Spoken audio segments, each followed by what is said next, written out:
같이 인사하죠. 안녕하세요. 자, 오늘 163쪽부터 가겠습니다.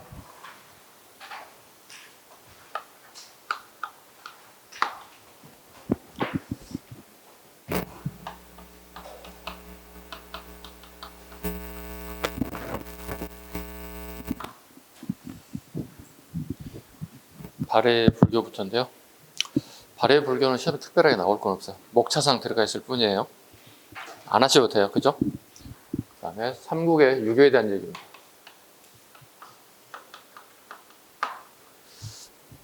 고구려 갑니다. 소수령 때 태학을 설립했다.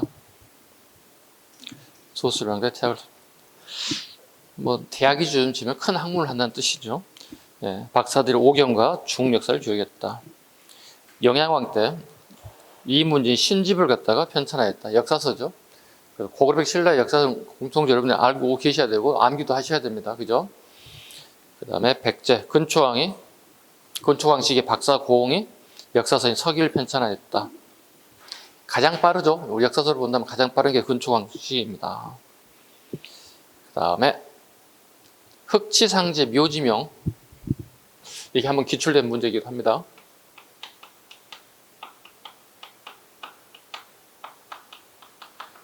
백제 왕족으로 추정되고 있습니다. 이렇게 얘기하면 선생님 백제 왕족은 부여시지 않습니까? 이렇게 얘기할 수 있죠. 근데 부여시 성이 아마 이렇게 이름이 아마 살짝 바뀐 걸로 보고 있습니다. 아마 파생되어 나온 성씨가 아닌가 이렇게 보고 있는 게 학계의 정설입니다. 자, 근데 흑지상제는 우리 알다시피 백제가 멸망하자 부흥운동에 나섰던 인물이기도 합니다. 네, 부흥운동에 나섰던 인물입니다. 근데 부흥운동 결과적으로 실패로 돌아갔고 지금까지는 흑지상제 실패로 끝나고 죽었을 거야 아마 부흥운동 하면서 이렇게 추정을 했다는 거예요. 그런데 갑자기 당나라에서 이야기가 등장하는 거예요. 당나라에서 살았고 당나라에서 살다가 죽음을 다했고 그리고 여기에 이 사람에 대한 비석이 발견됐다는 거예요. 비석이. 그럼 부흥운동할 때 죽지 않았구나. 당나라로 도망갔구나 사실이 나타났겠죠. 거기에 비석을 분석해 봤더니 이러이런 책을 읽었다는 기록이 나오더라는 거야. 춘추자시전, 사기, 한서 등을 읽었다는 거야. 그죠? 결국은 역사서를 공부했다는 얘기가 되는 거잖아요. 중국의 역사서를 열심히 공부했다는 내용들이 여기에 기록이 돼 있더라. 그래서 백제인들도 상당한 학문에 대한 관심이 많이 가졌구나. 이런 걸 우리가 유추해 볼 수 있다. 신라, 원광법사의 세소고개, 하랑도를 공인한 사람은 진흥왕이라고 그랬어. 그제? 그 다음에 하랑도들이 쉽게 율법 5가지를 제시한 사람은 원광법사라고 진평왕식이에요. 오케이? 이 정도는 우리 가장 기본적으로 알아두셔야 돼. 하랑도에 대한 얘기. 공인한 사람은 진흥왕이었다. 맞죠? 하랑도가 공인이 뭐야? 정식 국가의 제도로 흡수했다는 뜻이 되겠죠. 그럼 하랑도를 지켜야 할 율법을 또 얘기하겠죠. 네. 어떤 조직이 있다면 어떤 법 체계가 만들어야 되니까 그 법 체계가 여기 나와 있다고. 사군 이충, 사친요, 교신, 인여부대, 살승, 유택 등이 있었다. 일명을 세소고개라고 하죠. 네. 네. 원광법사에 의해서. 이건 진이 아니라 진평이 되겠죠. 자, 신라의 유학 발전 갑니다. 신라의 유학 발전. 발전의 계기 진덕여왕 시기 때부터 김인문 등이 수기 학생을 국학에 입학하였습니다. 그 수기 학생 하나 체크해야 되겠습니다.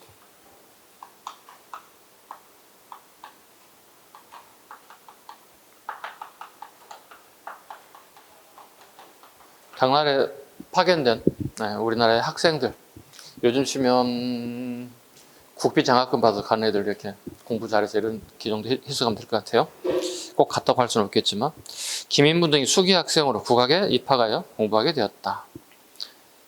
그 다음에 무일왕 때 강수는 애교 문서에 되게 뛰어났다. 강수 꼭 알아두셔야 됩니다. 네, 강수 너무 시험에 잘 나온 인물이기도 합니다. 뒤에 강수 별도도 나올 겁니다. 그때 다시 또 설명하도록 하겠습니다. 그 다음에 국악과 독서 3품과 국악과 국립대학인 국학이 만들어졌고 독서 3분과를 갖다가 시행하려고 했으나 실패했죠, 결과죠. 자, 볼까요? 신문학 때 국학을 설치했다. 요즘 국립대학을 설치했다. 원성학 때 독서 3분과를 시행하려고 했다. 되게 쉬운 시험에 많이 나올 겁니다. 네, 독서 3분과에 대한 얘기. 자르시면 돼요, 이렇게. 독서하고 3분과. 즉, 상품, 중품, 그 다음에 하품, 그 다음에 스페셜, 특품. 이렇게 구성되어 있다. 누가 책을 얼마만큼 많이 읽었냐에 따라서 상, 중하로 나누어서 관직을 하사하려고 했다는 거예요. 하사보다 관직을 부여하려고 했다는 거예요. 그런데 이 제도는 실패했다는 겁니다. 실패한 이유는 진골들의 반대로 실패했습니다. 진골들이 반대한 이유는 제도가 우리 골품제도로 평가할 수 없다는 거예요.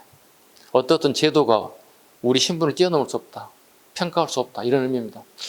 여러분도 그렇게 얘기할 수 있죠. 아니 내가 스스로 생각할 여러분 되게 영재인데 아니 국가가 이런 제도를 만들어 나를 평가하려고 하지? 국가가 나를 평가할 자격이 있어? 거부했다. 대단한 거죠. 대단한 자신감, 자존감 뭐 이런 것이 있다고 봐야 되겠죠. 결국은 모순이죠. 그게 자체가 모순인 거죠. 말도 안 되는 거죠. 누구나 공평해야 되잖아요. 그래서 공무원 시험이라는 게 공평한 거거든요. 그래서 옛날에 또 과거 시험이라는 게 공평할 수밖에 없다는 거예요. 네. 그 다음에 당나라 유학생들이 많이 발견되기도 했다. 성덕왕 때 국교가 재개되었다.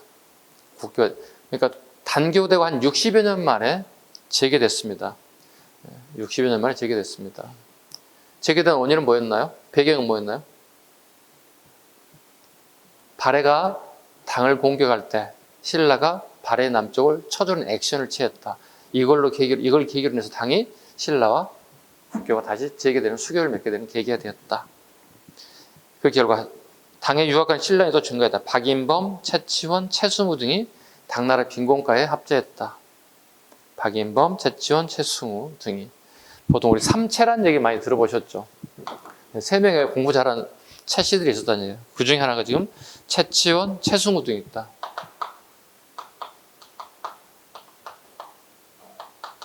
최승우, 최언이 이런 인물들을 삼채라고 그러죠. 신라의 인재들이 당에 건너가서 당나라에서 보는 시험, 빈곤과에 합격했다.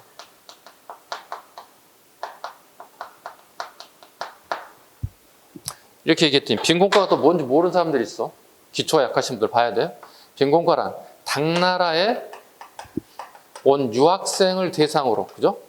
유학생을 대상으로 보는 과거 시험이다. 근데 출제자들이 이렇게 살짝 말장난하신다고. 우리 학생들 공부를 잘하다 보니까 당나라 학생들과 견주어서 성적이 뛰어나게 합격했다. 아니에요. 당나라 애들과 신라 애들이 같이 보는 시험이 아니라고요. 우리 애들이 공부를 잘해서, 신라 애들이 공부를 잘해서 당나라 애들을 성적으로 제끼고 우리가 합격했다. 이건 아니에요. 꼭 구분하셔야 됩니다. 네. 충분히 이해가 갈 수 있죠? 그 다음에 발해의 유학 발전, 당의 유학생을 파견, 오소도, 오광천 등이 빈곤과에 급제. 오소도, 오광천 등이 빈곤과에 급제했다.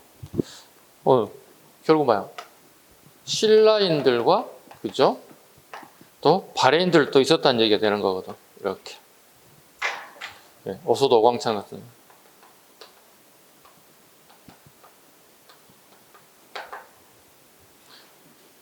이 사람들도 빈곤과에 합격했다는 거야. 근데 한번 시험에 나온 적이 있죠. 아주 지문으로 나온 적이 있어요. 발해인들이 신라인들보다 합격자가 더 많았다고 표현을 했어요. 합격자 수를 물어본 거야. 지문에서. 전체 신라인 합격자 수와 전체 발해인 합격자 수를 물어본 거죠. 누가 더 많았습니까? 통상 신라인들이 더 많았어요. 90여 명 정도가 기록되어 있고요. 발해인들은 10여 명 정도가 기록으로 남아있어요. 통계상으로 보면 어떻게 얘들이 훨씬 더 많은 학자가 배출했다. 그럼에도 불구하고 같은 민족이란 씨를 뿌리를 가지고 있기 때문에 되게 치열한 경쟁이 있었다는 거예요. 바레인들과 신라인들, 당나라 유학가가 과거 시험에 일종의 라이벌의식 이런 게 되게 많았다. 통계를 보면 이게 더 많았다. 신라인들이 더 많았다. 도교 유래 가겠습니다. 도교 가죠. 공식적으로 영유왕 때 당에서, 그러니까 공식적인 겁니다. 영유왕 때 7세기 들어왔다는 얘기잖아요. 도교는, 그죠? 7세기 영유왕 때 우리나라에 들어왔대요. 도사를 통해 도덕경을 보내왔다. 네. 도사라는 단어가 익숙하죠, 여러분들, 그죠? 우리 남성들이 머리 풀어 헤치고 거지 발사계처럼 하고 다니면서 야, 도사인가 봐 이렇게 던졌던 얘기들 있죠. 네, 그분들이 도사예요. 그러니까 산속 깊은 데 들어가서 돌을 닦는 겁니다. 네, 산속에 들어가서 시중에 있는 게 아니고 돌을 닦습니다. 가는 이유는 뭘까요? 무의자연사상 때문에. 인공적인 요소를 가미하지 않은 자연 속에서 내추럴하게 살면서 돌을 닦는다. 무의자연. 도덕경을 통해서, 도덕경을 보내서 우리가 그걸 공부하기 시작했다. 다음 페이지 보시죠. 중국의 도교가 우리 고유의 산천숭배나 신선사상과 결합, 귀족들 사이에 널리 보급되었다. 산천숭배 밑줄, 신선사상 밑줄 보시면 됩니다. 교리 갑니다. 무의자연, 꼭 밑줄가 되겠습니다. 무의자연이란 뭐예요? 인공적인 요소를 가미하는 내추럴, 자연 그대로를 얘기한다. 내추럴. 그 다음에 불로장생, 불로장생에 대한 얘기. 뭐 모든 인간이 이걸 원하죠, 그죠? 늙지 않고 영원한 삶을 살겠다. 전설적인 얘기, 진시황에 대한 얘기, 불로초에 대한 얘기, 그죠? 불로초를 구하기 위해서 우리나라, 뭐 제주도까지 갔던 뭐 이런 기록들이 남아 있죠. 그 다음에 현세 이익, 은둔적 사상.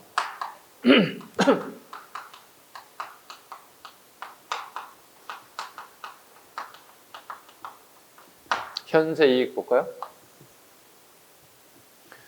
우리 앞전에 불교 공부했잖아요, 열심히, 그죠? 뭐 기억나는 것도 있고 기억나지 않는 것도 있겠지만 불교의 가장 기본적인 게 종교잖아요. 내세관이라고 했어요. 근데 죽고 난 다음에 천국 가는 게 모든 종교의 기본 틀이에요.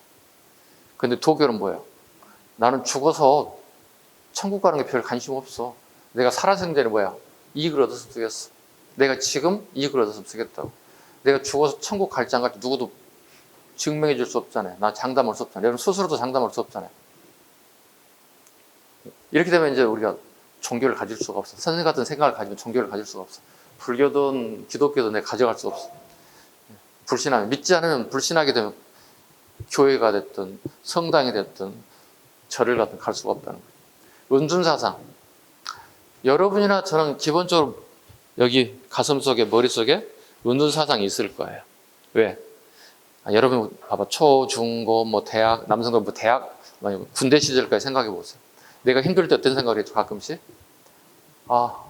어디 잠수 안 타고 싶다. 이런 생각 한 번쯤 해봤어요. 많이 해봤어요, 선생님. 공부할 때. 왜? 공부가 힘드니까. 어떤 사람 공부가 즐겁다고 그래. 그래서 미친놈이라고 그랬지. 공부가 즐겁다고? 현재 공부가 즐겁다는 사람이 있을 수 있어요. 진짜 공부 잘하는 사람들, 좋아하는 사람들 있을 수 있어요. 근데 보통의 인간이라면 공부가 재밌지는 않아요, 솔직히 말해서. 그냥 해야 되는 상황이기 때문에 의무적으로 하는 거지. 동의하시죠, 여러분들? 동의하시잖아요. 공부 재밌는 사람이 어디 있어? 당장 여러분 공무시험 준비하는데 과목 5과목 해봐요. 얼마나 힘들어요. 네. 공부하는 게 문제가 아니잖아요. 목표치가 있잖아요. 합격이란 목표치를 향해서 가야 되잖아요. 또 경쟁자가 있잖아요. 경쟁자를 이겨야 되잖아요. 한 50점 맞으면 타겟 쉽게 드릴게요. 뭐 이러면 좋지 뭐. 그 정도야 뭐. 그 정도 점수 맞으면 문제 없지. 근데 올해 봐보세요. 공무원 쉽게 출제다 보니까 평균이 뭐 90이 넘어버려. 전국의 모든 지방직 90이 다 넘었어. 90이 안 넘는 거의 없어. 90이 안 넘으면 돼요. 거의. 내년에도 90점 정도 쉽게 출제된다는 기조라면 내년에도 90점 나와야 된다는 얘기가 되는 거거든. 그럼 여러분 부담스러운 거예요. 차라리 어느 정도 난이도가 조금 있으면 에버리지가 일정하지 않고 사람마다 다 다르거든요. 이렇게 과목별로 달라지는데 과목이 쉽게 나오게 되면 여러분 스스로 스트레스를 받아야 돼요. 90이라는 점수가 나의 머리에 박히기 시작하면 스트레스예요, 그게. 그래서 시험이 쉽게 나오기를 바라지는 마세요. 그게 여러분들 공부하시는 분들이 훨씬 더 유리해요. 공부 좀 잘하는 사람 모두 차이가 나타나야 된다고. 어려운 거 나와야 차가 딱 늘어나잖아요. 네, 한 문제, 두 문제 딱 결정차가 되니까. 자, 이어서 도교 장려합니다. 고구려 포정왕 때 연개수문이 불교 세력을 누리기 위해서 도교를 장려했다. 그 앞에 영유왕 보이시잖아요, 그죠? 네.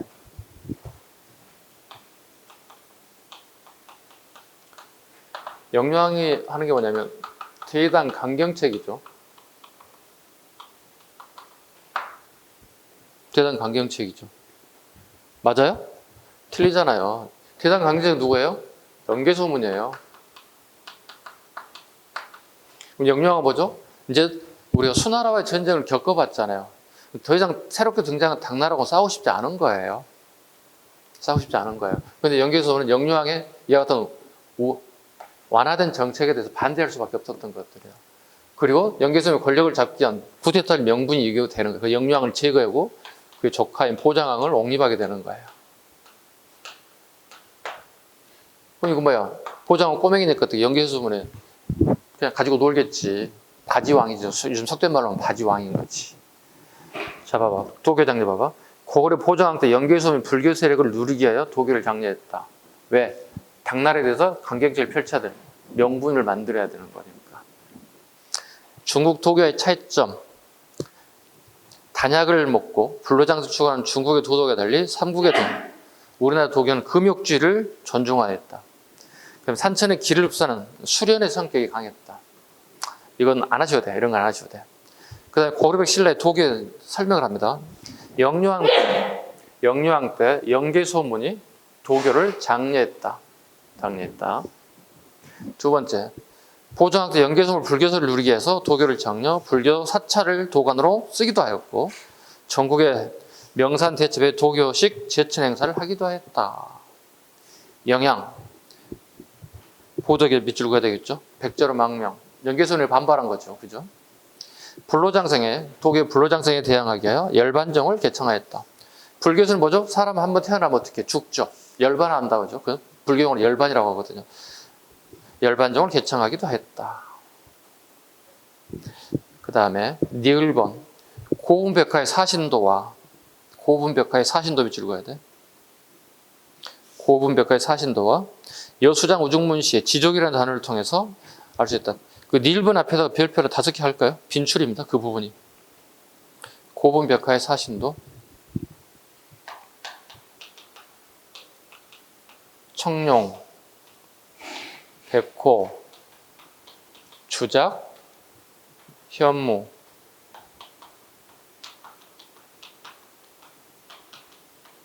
동서남북의 일종의 방위신이죠.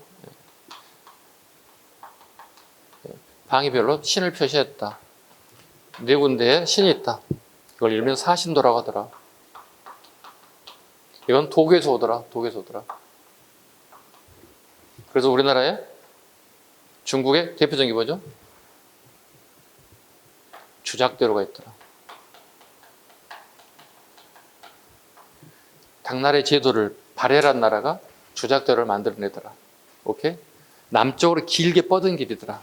항상 왕은 어디를 향해서 자석을 포지션을 잡아야 된다? 남쪽을 향해서. 왜? 농경지가 남쪽에 있다고. 그 우리나라 조선시대 왕들은 자석을 어디를 향해서 앉아야 된다? 뒤에 있는 북악산을 아니면 앞에 한강을 향해서. 한강 밑으로 내려가면 어떻게? 경기 남쪽과 충청, 경상, 전라 지역으로 넘어가는 그 지역이기 때문에. 지금 아이러니하게 지금 현재 강화문 자리는 원래는 관청이 있던 자리란 말이야. 육부, 삼성 육부에 장관들이 있는 관청이 있던 자리란 말이야. 근데 그게 다 철거되었고 증거되어 굉장히 넓은 길로 구성되어 있잖아요. 그게 오해할 수 있긴 하지만 주작대로 길게 뻗어 있다고. 강화문에서부터 저 끝에까지 이수인 장군가 쫙 뻗어 있다고. 그래서 혹시라도 이미지 트레이닝 하다 저게 주작대로라 생각하면 되겠구나. 강화문 사거리를 갖다 쫙 뻗어가는 길이 있거든. 그렇게 생각해도 돼요. 공부하는 데 필요한 거니까. 주작대로는 아니지만 이런 모습이었을 것 같아. 이렇게 생각하시면 된다는 얘기예요. 여수장 우중문씨. 우중문이 우리나라 평양을 향해서 우에서 공격을 했죠. 요동성이 떨어지지 않기 때문에 요동성을 우회해서 돌아와 버렸다고. 이때 연계수분위에서 제거되긴 했지만 그때 서로 주고받은 시가 있는데 을지문들이 보는 시, 그중에 지족이라는 단어가 도교에서 나오는 단어이다. 즉 도덕경에 있는 단어를 썼다는 얘기는 이미 연계수분들이 책을 도덕경을 읽었다는 얘기면 되는 거예요. 지족. 우리말로 해석은 뭐가 됐죠? 만족. 만족하는 말고 물러서는 게 어떻겠느냐 이렇게 시험에 너무 많이 나오는 부분입니다. 백제. 갈르기라는 사람이 일본에 전래한 중갑술과 방숭들을 이것도 전부 다 도교 관련되어 있다. 저를 봐주시죠. 저 보여요? 선생님 보여요? 안 보여야 정상이에요. 선생님이 도수를 부렸다면. 벌써 조그만 미물을 변해서 아마 여러분 틈 사이로 막 도망다니고 있어요. 둔갑술이에요. 둔갑이 안 되는데 선생님 도가 좀 짧았나 봐. 수행이 좀 짧았나 봐. 네. 이해 가셨죠? 네. 사택지적비에 노장사상 이거 별표 너무 많이 나왔죠? 사택지적비에 노장사상과 불노장상이 보이더라. 무료광릉의 산수문이 벽돌에 이것도 별표. 무료광릉의 산수문이 벽돌, 산수문전. 산수문이 벽돌. 자, 이게 벽돌이잖아요. 그죠? 이렇게. 그러니까 흙을 사각형으로 만들었어. 그리고 여기다가 삼수문이, 그러니까 이렇게 산 이렇게 물이 흐르는 모습도 이렇게 그렸다. 이걸 벽돌을 이렇게 무덤을 만들었다가 이렇게 벽돌 무덤에다 하나씩 이렇게. 그러니까 무덤 안에까지 자연의 모습을 그렸다는 거죠. 산수문이 벽돌 또는 산수문전, 벽돌 전자니까요.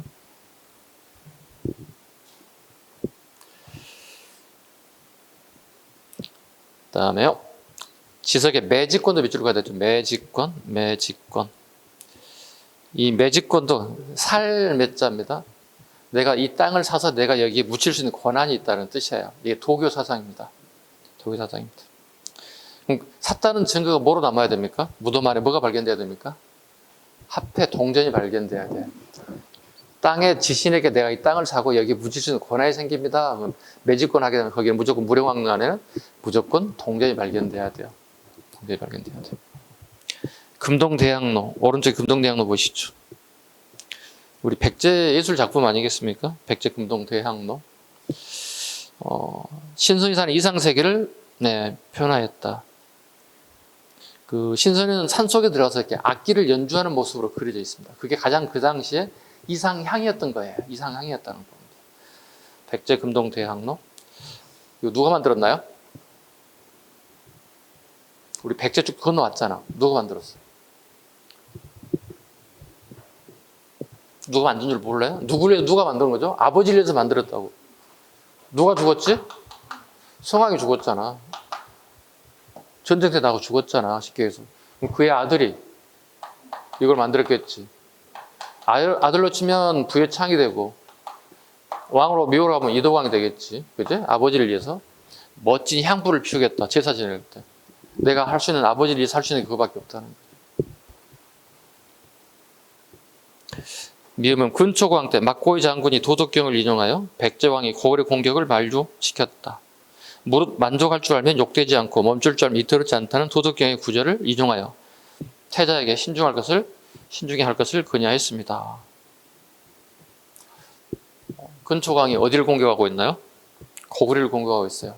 고구려를 보세요. 4세기 백제 근초광이 고구려를 공격하고 있다고요.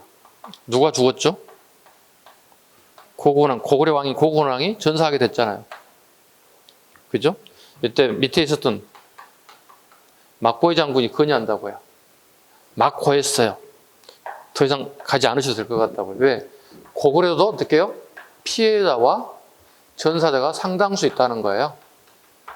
우리도 수습할 시간이 필요하다는 거예요. 우리가 치고 올라가서 고구려를 멸망시킬 수는 없다고 본다는 거예요. 더 이상. 그럼 전쟁을 이 정도 선에서 머무르는 게 어떻게, 수도하는 게 어떻겠습니까? 건의했다는 거예요. 그러니까 만족이죠. 사람 완전 쓸어버리고 죽여버리고 하면 더 만족할 수 있겠지만 이 정도 충분히 만족할 수 있다. 여기서 멈추는 게 어떻겠느냐. 막고이 장군. 시험에 나온 적으로 보면 나올 수 있는 가능성이 크다. 백제 4세기 근초광 시기에 막고이 장군이 남평행선을 공개해서 고구려를 전사시키고 더 올라갈 수 있다고 생각했지만 여기서 수도하십시오 이렇게 건의했다는 거예요. 그래서 백제도 이미 4세기에 이미 이게 들어왔었다는 사실이에요. 도교가. 백제 궁남지에 백제 별궁연못으로 이곳에 연꽃무늬 벽돌, 벽돌과 목재 세 조각품 등이 발견되었다. 등등등. 신라의 하랑도 보시죠. 신라의 하랑도를 다른 별칭이 있어요. 국선도, 풍류도, 풍월도라고 하는 게 이게 전부 다 도교의 전례를 알 수 있다. 도교의 전례를 알 수 있다. 통일신라 12지 신앙은 신라가 삼국 통일한 전까지 밀교 영향으로 12지 밑으로 가야 되죠. 자추, 김묘, 진사, 오미, 신유, 술해.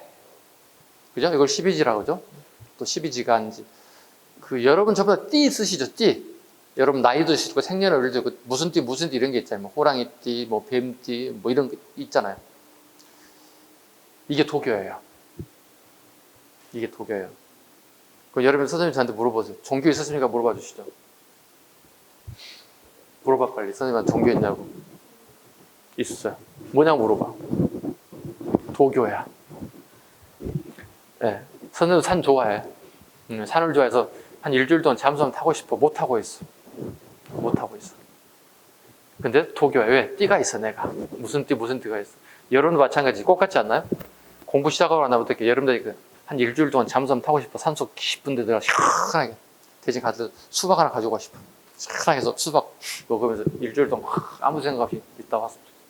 근데 띠도 있다 여러분들이. 종교 없으신 분들은 이제 공부하기 위한 거야. 뭐 도교를 가지라는 의미 아니야. 도교 여러분들 누군가가 물어본다. 종교 있으시죠? 물어본다. 예, 저 도교입니다. 이렇게 얘기하시면 될 것 같아요. 도교가 뭐예요? 막 물어보기 시작할 거야. 그럼 여러분이 배웠던 그 집 총 동원해서 풀어내면 되는 거예요. 그 지인들에게. 그다음에 밀교 영향으로 호국주 성격에서 밀교의 밑으로습니다. 밀교 영향을 받게 됐다. 그 다음에 밑에 호국주 성격의 밑으로 호국주 나라를 지키는 것. 밀교는 나중에 또 설명할 겁니다. 불교에 들어갔을 때. 그러니까 밀교는 꼭 기억할 게 신라예요. 통일신라입니다. 고려백자 가지가 아니라 밀교적 성격은 통일신라입니다. 그러니까 종교적인 목적이 아닌 다른 목적도 띈다는 얘기죠. 밀교라는 게. 그 다음 오른쪽 가보겠습니다. 신라대 귀족의 사치와 태폐, 생활에 반발하여 도교 언둔선이 유리하였다. 최치원의 사선 비명, 난이도 상이라고 적어놓으시죠. 난이도 상. 그 5개 나오게 되면 난이도 상에 해당되는 문제다. 최치원의 사선 비명. 우리 알다시피 최치원이 신라 하대에 당나라에 유학 갔다가 귀국하죠. 귀국하고 난 다음에 진성여왕으로부터 계획을 하겠다고 왔지만 계획을 할 수가 없었습니다.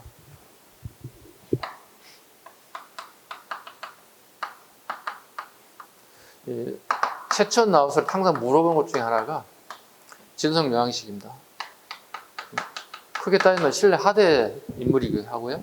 여왕 중에 세 분이기 때문에 마지막 여왕이기도 하죠. 근데 진성여왕이 여왕식은 하대이기도 하지만 진골 귀족의 힘이 너무 세졌어요. 그 다음에 지방의 호족됨이 파워가 세졌어요. 진성여왕이 힘이 없었던 시기예요. 그러니까 경제적으로 최악의 상황이에요. 그러니까 신라가 망하기 일보 직전까지 간 거예요. 그 시기에 망했다는 얘기가 뭐가 될까요? 전체적으로 부패가 커지는 거예요. 뭐 정치적 부패, 경제적 부패, 뭐 모든 게 다 부패의 틀 아래에 들어가는 거예요. 그럼 이게 나라가 발전할 수 없어요. 그죠? 모든 사회가 또 모든 국가가 마찬가지 아닐까요? 부패가 가장 큰 적이잖아요. 우리 특히 공직사회도 마찬가지고 앞으로 여러분들 해야 할 부패에 대해서 뭐 되게 강력하게 처벌하는 이유가 이겁니다. 부패하기 시작합니다. 그걸 최치원이 당나라에 유학 가서, 그죠? 빈곤과에 합격했고, 중앙의 고위 관리도 역임하게 됐고, 그 다음에 지방에 가서 지방관 역할도 하게 되었다. 이렇게 되게 소문난 아저씨가 있었다는 거, 신라 사람이 있었다는 거야. 그 진성여왕 귀에 들어간 거지. 그 진성여왕이 어떻게, 신라 놈이면 데려와야 되지 않겠느냐? 데려오는 거예요. 데려오는 이유는 뭘까요? 이 사람의 계획을 좀 맡겨보겠다는 뜻이죠. 당나라의 그 당시 최고 선진 국가에서 관료 생활했던 사람 와서 계획을 한번 해보겠다는 거예요. 이런 목적으로 가져온 거예요. 근데 계획이 될 수가 없지. 왜? 아찬의 간직을 받았어요. 육두품으로서는 최고 간직이지만 개혁의 대상이 육두품 이하가 아니라 누구겠어요? 위에 있는 1, 2, 3, 4, 5 진골들이 부패하게 될 진골들을 계약해야 될 거 아니야. 근데 육두품의 간직이 가장 높은 아찬 애들이 진골의 계획을 드라이브를 든 다음에 얘들이 말을 듣겠냐고. 들어? 안 듣지. 어디 주제무로 깝친다고 속된 말 막 나무라치겠지. 그렇잖아. 그럴 거 아니야. 여러분 공무원 시험 합격해서 우리 관청이 좀 부패한 것 같아. 개혁 한번 해야 되겠습니다. 국장님한테 얘기했어. 국장이 뭐라 그래? 가만히 있어. 까불고 있어. 꺼져. 이렇게 말할 거란 말이야. 속된 말로. 개혁이 되겠냐고. 그러니까 훨씬 더 높은 간직을 줘도 될까, 성공할까 말까 하는 간직이에요. 근데 이 간직까지는 어림도 없는 거지. 실패할 수밖에 없는 거예요. 실패할 수밖에 없다. 그리고 난 다음에 어디로 간다고 이제?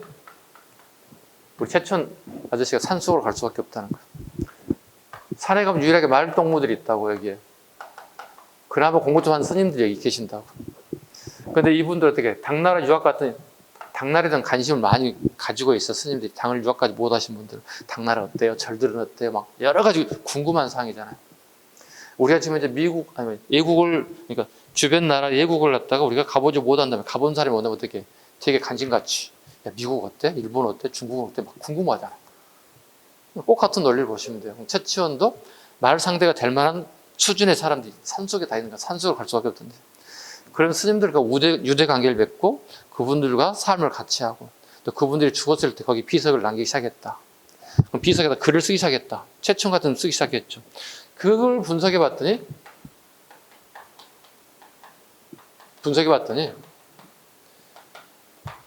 다 들어가 있다는 거야. 유교, 불교, 선은 도교죠. 유불선에 풍수까지 다 들어갔다는 얘기야. 봐줘. 하나씩 보죠. 하동 쌍계사, 진감선사 탑비, 보령 청주다 낭해 하상비, 월성 초월산 대성 복사비, 문경 희양산 봉암사 지정 대사비 등이 전부 다 유불선과 풍수에 관련이 다 들어가 있다는 거야. 그만큼 하나를 공부하기도 어려운데 저렇게 4개 분야에 되게 전문가적인 견해들이 막 들어가 있다는 거예요. 참고로 밑에 남낭비 서문봐 별표. 하랑이 난낭을 위해 쓴 것으로 하랑도가 신라 고유의 가르침 풍류도를 받들어 수련하고 있다는 내용이 삼국사기 내용이 일부 실려 있다. 그러면 방금 구에 있는 사산비명 안에 사산비명 내에 방금 밑에 얘기했던 난낭비가 들어간지를 물어본다고. 난낭비의 비문이 이 내에 포함되는지 포함 유무를 물어본다고. 시험에. 알면 되게 쉽게 골라낼 수 있어요. 모르는 시험은 어떻게 해? 내가 공부하지 않고 모르면 어떻게 해? 이 문제를 풀 수가 없는 거예요. 최초는 알겠는데 무슨 비석에 글을 썼다고? 네, 4군데 산에 절에 있는 4군데 산에 비석에다가 글을 새겼대요. 그걸 분석해 봤더니 최초에 이런 사상들이 다 보이더래요. 유불선 풍수가 보이더래요. 사산 비명에 남낭 비문이 포함되냐고 물어본다면 아니라고요. 시험은 이것만 물어본다고요. 선생님 사산 비명 물어보지 않을 거예요? 하지 마세요. 그건 7급 이상의 문제들이니까. 9급에 이렇게 나오면 어떻게 망치는 거야. 그냥 다 틀려도 돼. 남 틀리고 나도 틀려야지. 공부하기도 사산 비명 달달달 외우지 말라고 안 하셔도 되니까. 선생님이 하면 되는 거니까. 오케이? 김유신의 묘 12진상. 김유신의 묘도 봤더니 12진상으로 조각이 돼서 왕실 무도처럼 이렇게 보호하고 있는 모습이 보이더라. 12방위에 맞춰서 호랑이, 토끼, 용 등 12가지 얼굴을 가진 신상으로 조각했더라. 발해 영두산 정효공주 묘지에 사륙 별내체 문장에 불로장생을 쓰리 보이더라. 정효공주 밑줄, 그 다음에 불로장생 밑줄. 도교죠? 그러니까 모든 나라에, 거구로 백제 신라 모든 나라의 도교가 다 전래됐음을 알 수 있더라. 166페이지. 166페이지. 여기서부터 잠시 안 쉬어도 되죠? 네. 착각했습니다. 학원별로 지금 9시 반 하는 시작하는 학원이니까 10시 시작하는 학원이 있다 보니까 착각했어요. 우리 10시 시작했잖아요. 그죠? 더 해도 되겠다. 166 하나 가겠습니다.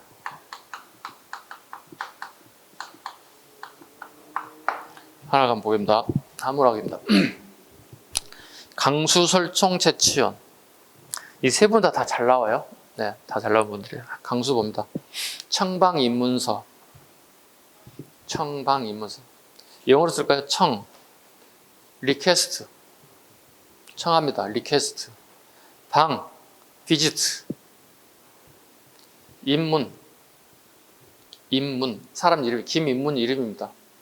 김인문. 훗날 문무왕의 동생입니다, 이게. 훗날 왕이 되는 문무왕의 동생입니다. 다르게 표현하면 김춘추의 아들인 거예요.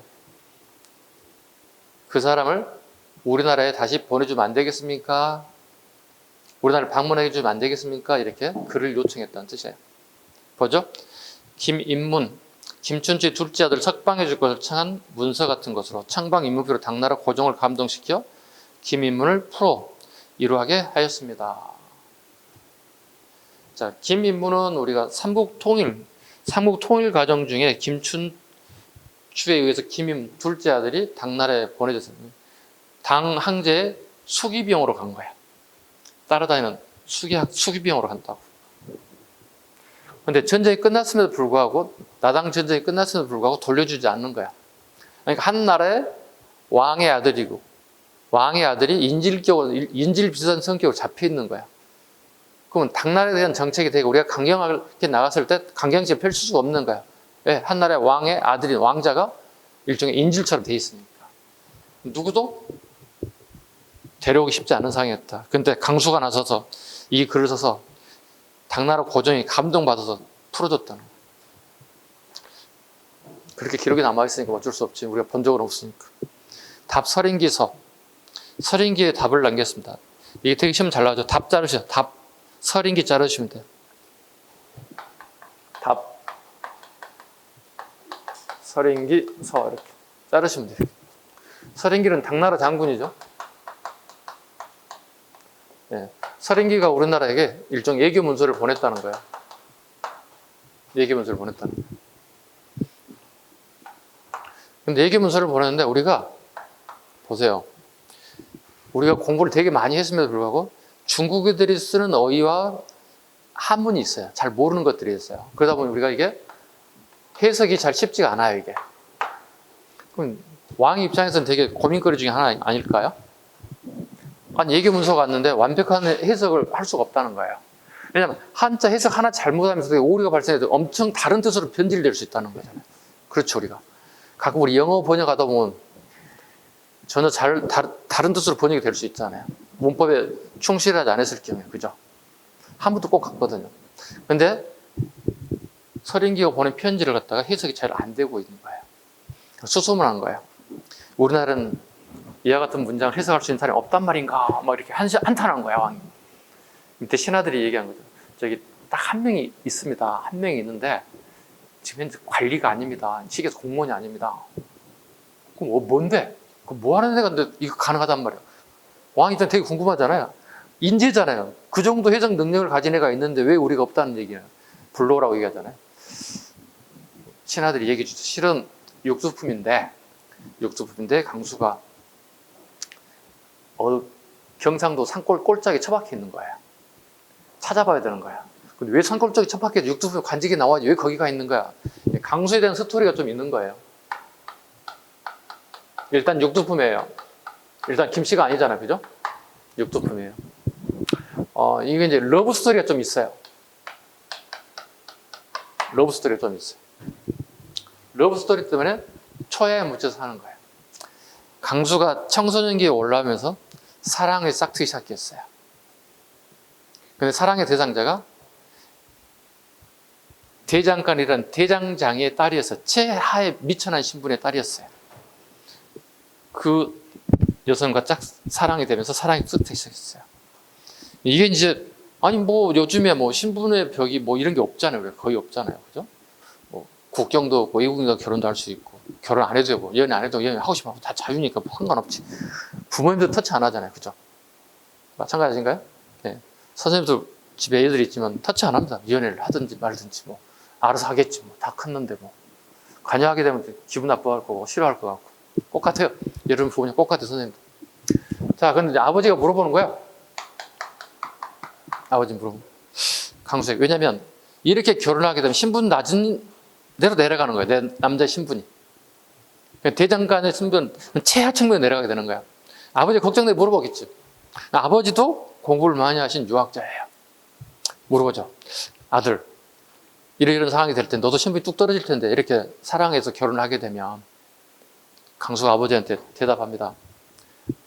아버지, 제가 공부를 이렇게 하다 보니 책 어디에도 유학책에, 유교수 책에 신분에 따라서 사랑을 하는, 결혼하는 얘기는 없습니다. 어디에도 없습니다.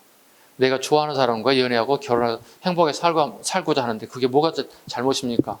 아버지 입장에서 어떻게요? 그렇게 배웠고 본인도 그렇게 가르쳤기 때문에 아들의 이와 같은 얘기에 대해서 어느 한마디도 할 수가 없었던 것들이에요. 결국은 강수가 선택하게 되었고 결국 산속에 들어가서 살게 되었다는 거예요. 근데 이 인재를, 시대는 이걸 그대로 놔두지 않았다는 거야.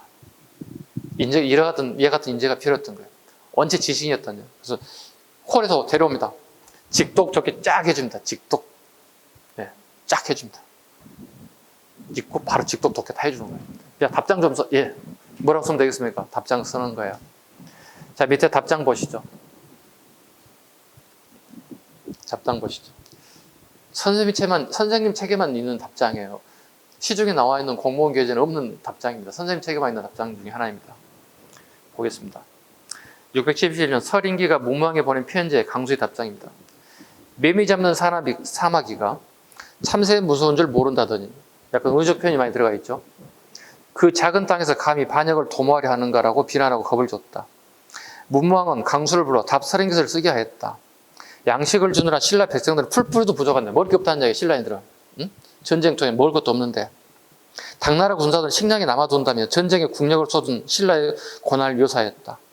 이어 우리가 무슨 잘못이 있어 하루아침에 버림을 받아야 하는가 라며 당의 배신에 항변하는, 배신에 미줄고 사실상 선전포고문이었다. 봐봐. 잘 보시자고요. 어떤 게 배신인지 보라고. 여기 당나라야. 고구려 백자 이렇게 있어. 이렇게 있어. 자, 보자고요. 고구려 백자 신라가 이 사이에 신라가 제일 약자였죠. 백제의 공격으로 신라는 거의 무너지기 일보 직전까지 갔죠. 그 다음에 신라의 김춘추는 고구려에 가서 SOS를 청했죠. 걸사표를 가지고 군사 요청을 했죠.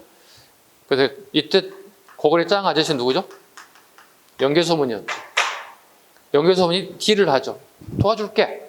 대신에 주고받는 게 있어야 된다. 정치랑 항상 기브 앤 테이크가 있어야 된다. 근데 우리가 유일하게 줄 수는 없지 않느냐. 너희들은 우리가 뭘 줄 것이냐. 뭘 드릴까요? 이걸 달라는 거야. 연개소에 뭘 달라고 하죠? 야, 니네들이 한강 빼앗아 갔잖아. 그거 원래 우리 거야. 가져와. 그럼 내가 도와줄게. 줄 수 있는 이치가 아니잖아요. 왕이 아니잖아요. 김춘지 당시 왕이 아니잖아요. 그래서 다시 신라에 내려왔죠. 내려와서 고구려하고는 어떻게談判이 실패했죠. 그 결과 마지막 갈 수 있는 게 당나라에 갔죠. 당나라 약속을 했지. 나당 연합군을 통해서 어떻게 해서 백제를 멸망시키고 그 다음 고구려를 멸망시켜서 영토를 분할하기를 시작했어요. 어떻게? 대동강 이남까지 신라가 먹고 대동강 이북과 여기 있는 요동을 누가 먹는 걸로? 당나라가 먹는 걸 약속했다고. 이렇게 이 약속을 누가 어겼다고? 당나라가. 왜? 당나라가 여기도 먹고 다 먹고 싶다는 얘기야. 그래서 어떻게 해서 여기에 도호부를 만들고 여기와 여기에 도독부를 만들어서 당나라 모든 적 우리나라 한반도에 도호부, 도독부를 다 만들어 일종의 식민지국가를 만들기 시작했다. 그럼 약속은 우리가 어긴 게 아니라 얘들이 어겼다는 얘기야. 배신 때렸다는 얘기야. 누가 배신 때렸다고? 이걸 갖다가 은유적으로 표현한 거예요. 약속을 이렇게 약속을 했는데 n분의 1씩 나눠 먹기로 했는데 근데 전체를 다 먹으려고 하지 않느냐 니네들이. 그래서 우리가 어쩔 수 없이 나서야 되는 상황이었다. 이렇게 답을 써서 보내는 거예요. 일종의 뭐가요? 선전포고문이었다는 거예요. 이런 글을 썼다는 거예요. 그 다음에 디귿번 불교를 새애교라고 하여 비판하고 도덕을 사회적인 출세보다 중시하였다. 새애교에 비틀었습니다. 이건 이제 그러니까 강수의 아버지와 엮여 있는 스토리예요. 그 당시에 신라 사회에 불교가 되게 넘쳐나는 시대였단 말이죠. 그래서 물어봤죠. 세상에는 불교를 공부하는 분, 유교를 공부하시는 분 되게 많은데 너는 뭘 선택하겠냐고 아들이 물어본 거예요. 답변하는 거예요. 아버지에게. 불교는 세상 밖에 종교입니다. 다르게 말하면 내가 살아생전에 필요한 건 유교이지 죽고 난 다음에 가는 것은 불교입니다. 지금 한참 젊은 나이에 내가 그래서 죽을 걸 걱정할 필요 없지 않겠습니까? 이렇게 얘기해요. 세상 밖의 종교란 뜻이야. 그래서 불교를 새 애교라고 비판하였다. 그런 의미입니다. 네. 자기는 유학자라는 의미죠. 설총가입니다. 이 아씨도 설씨네요. 이 사람들 보면 육두품이겠네요. 김씨가 아닌 이상 거의 대부분 99%가 육두비랑 보시면 돼요. 하왕계가 있습니다. 하왕계. 신문왕은 아첨하는 신하보다는 충직한 신하를 따라야 한다고 조언을 했습니다. 자, 우리 보시죠. 문무왕대 통일이 완성되죠. 문무왕 통일이 완성되고 그의 아들 신문왕은 혜택을 누리죠. 그래서 신문왕이 어떻게 보면 이제 조금 더 걱정거리, 전쟁에 대한 걱정거리 조금씩 이제 내려놓게 됐다는 얘기야. 그러다 보면 신문왕 주변에 여성들이 꼬이기 시작해. 이쁜 여성들이 많아지면서 정치보다는 여성에 관심을 많이 갖게 된다는 뜻이야. 그걸 갖다가 비판하고 싶은데 말하기 어려운 거여서 하한계라는 글을 써서 신문왕에 보냈다는 겁니다. 그걸 꼭 꽃에 비유했다는 거야. 장미하고 할미꽃. 그러니까 장미꽃은 예쁘지만 그걸 가까이 두는 것보다는 할미꽃을 가까이 달라요. 할미꽃은 예쁘지는 않지만 되게 충실하다는 거예요. 그래서 장미꽃보다는 할미꽃에 비해서 할미꽃을 가까이 두는 게 어떻겠습니까? 일종의 건의하는 거죠. 네. 그럼 신문왕이 이걸 수용하게 된다면 되게 성군이 될 거고, 거부하게 된다면 성군은 그냥 잘못하면 쫓겨나는 폐주가 될 수 있겠죠. 막 들었던 것 같아요. 그러다 보니 어떻게 되게 좋은 정책이 많이 나옵니다. 신문왕이. 이건 사료로 나왔을 때 이 왕과 관련 사항을 옳은 거 보면 신문왕이 업적을 선택이 곤란해야 돼. 아주 간단한 문제예요. 그죠? 장미꽃과 할미꽃, 하완계. 하완계란 말은 꽃의 임금에게 내리는 계율이라는 뜻이에요.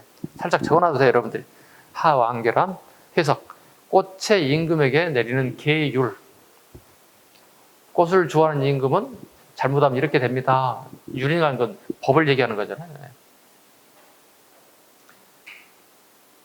이두를 정리하여 한문교육에 보고에 공헌하였다. 자, 봐보시죠. 신라시대 불교하면 누구 떠오르죠? 언연에서 가장 떠오르는 인물 아닌가요? 유교하면 가장 떠오르는 인물이 누군가요? 이게 설총이라고요. 이 두 사람 관계는 뭐죠? 부자죠. 부자 관계죠. 아버지와 아들 관계라고요. 한 획을 그은 거야, 아들과 딸이. 아버지의 아들이 한 획을 그었다고. 한 사람은 불교의 최고봉이 되었고, 한 사람은 유교의 최고봉이 된 인물이에요. 이해가셨죠? 최고봉이 되었죠. 얼마만큼 잘했으면 설총 아저씨는 우리 동국 18인에 포함되어 있습니다. 동국, 우리나라죠. 동국이라는 나라. 우리나라에 유학자로 최고의 18인에 포함되어 있다. 의미는 무슨 의미를 가지고 있나요? 문묘에 배양되어 있어요. 즉 문묘란 공자를 얘기하죠. 공자를 모신 사당에 같이 배열됐다고. 유교 공부를 최고 잘했던 18명이 있는데 우리나라에 신라 사람 설총이 여기에 같이 들어가 있다. 이해 가셨나요? 저 사람은 고려시대에 배양된 인물이고요. 조선시대도 계속 배양된 인물 중에 하나였다. 이걸 동국 18인이라고 불러요. 공자의 사당에 이패를 같이 모셨다. 같은 레벨을 보고 같이 제사를 지낸 인물 중에 포함되었다. 아버지와 아들이 양대, 불교, 유교의 양대 산맥을 이룬 대표적인 석학 집안이었다 보시면 되겠습니다.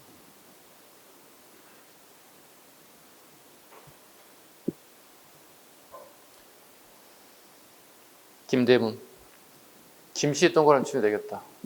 그럼 김씨가 뭐였어요? 기본적으로 99%가 진골이에요. 그래서 우리 시험장 갔을 때 최치원도 책을 많이 남겼어. 김대문도 책을 많이 남겼어. 최치원과 김대문을 섞어 놓을 거야. 가장 단순한 문제는 심플하게 된다면 다음 김대문의 저서가 아닌 것을 고르죠. 아주 심플하게 나오는 거였어. 자, 김대문의 저서 중에 딱 골라낼 수 있는 게 딱 있어. 딱 들어온 게 있어. 한산기 봐봐. 한산은 오늘날 서울이야. 뭐야 그러면? 김대문이 신라가 삼국천이 땅이 넓어졌잖아. 한산주 도덕의 자리를 앉게 돼. 도덕은 요즘에 도지사급 되겠지. 물론 서울시장 정도 되겠지. 도덕이니까. 그럼 오늘날에 서울시의 시장이 됐다는 뜻이 되는 거야. 그럼 도덕의 자리는 누구만이 할 수 있다? 진골만이 할 수 있다고. 육두분들 갈 수 없는 자리야. 그래서 한산기, 한산주 도덕이었던 김대문이 기록한 뜻이야. 그러니까 한산기가 나오면 무조건 김대문이야. 육두분 설정 같은 자리를 갈 수 있는 자리가 아니란 말이야. 무조건 잡으란 말이야. 자, 책 가봐야 되지. 악본. 유교의 의학을 사상으로 기준으로 종래의 음악을 정리했다. 음악이죠. 고승전, 승려들이 있는 얘기죠. 한산기, 한산주 도덕임을 줄고 보면 돼요. 계림잡전, 계림은 신라를 뜻하죠. 신라의 이런저런 얘기들을 기록했다. 잡스러운 얘기, 재밌는 얘기들을 기록했다. 하랑세기, 하랑들의 전기들을 주술하였다. 기억할 수 있어야 됩니다. 밑에 채취원 갑니다. 채에 동그라미 치면 되겠죠. 육두품이겠죠. 김씨를 제외한 나머지 다 육두품이야. 보겠습니다. 893년 진성여왕이 10여조 시무책을 제시하여 아찬의 관직에 임명되었다. 시무 10여조라고 그러죠. 또는 시무책 이렇게 하죠. 시무란 말은 우리말로 하면 개혁책 이런 뜻입니다. 10가지를 건의했다. 그리고 아찬에 임명되었다. 아찬 위주로 되죠. 아찬은 어느 관직이 가장 높은 관직이라고 했죠? 육두품의 가장 높은 관직이지만 얘기했다시피 이 관직 가지고는 진고를 때려잡을 수는 없는 거예요. 그럼 결국은 실패하고 산속으로 들어갈 수밖에 없었다. 당체르시 토항소 경문. 토 잘라봐 슬러시 항소 잘라봐. 항소는 사람 이름이야. 우리가 말하는 카우, 영어로 카우, 소가 아닙니다. 항소의 난이 발생했다. 그래서 글을 잘 쓰는 사람들에게 전단지를 하나 만들 필요가 있다, 요즘쯤에. 그래서 당나라 군사들에게 전단지를 하나씩 주 읽어보라는 거지. 항소의 난을 토벌할 이유, 명분이 거기 들어있다. 그거에 글을 너무 잘 써서 그 기록이 좀 남아있다. 토항소 경문이 남아있다. 그럼 당나라에 가가지고 관리를 하면서 글을 썼던 인물은 최춘밖에 없지. 그 사람밖에 없지. 그 다음에 당체르시 토항소 경문이 개원필경에 실려있다. 사륙집은 시문집이라 적어놓으세요. 별도입니다. 사륙집은 채채원의 시와 글을 모아하는 거야. 시문집이라 불러요. 시문집이에요. 뭐 역사와 관련된 게 아닙니다. 과거적으로 주장했을 것이다. 썰입니다. 제왕연대력의 책입니다. 별표. 왕의 친구가 생기기 이전에 거서간, 차차홍, 이사금, 마리간 등 신라 고유의 왕을 모두 왕으로 호칭했다. 제왕. 자, 봐봐. 거, 차, 이, 마, 왕. 왕의 별칭들이 쭉 나오잖아요. 호칭들이. 최치원은 당에 가가지고, 여기는 무조건 황제잖아요. 최고 레벨이잖아요. 근데 여기 보세요. 거서간, 차차홍, 이사금, 마리간.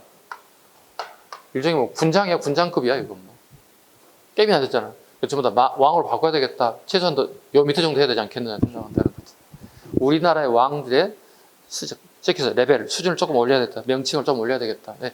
본인이 장나라에 가서 겪었던 것들은 황제폐하 이러는데 우리는 거서간, 차차홍, 이사금, 마리간, 뭐 연장자님, 군장 이런 뜻을 가지고 있다는 거예요.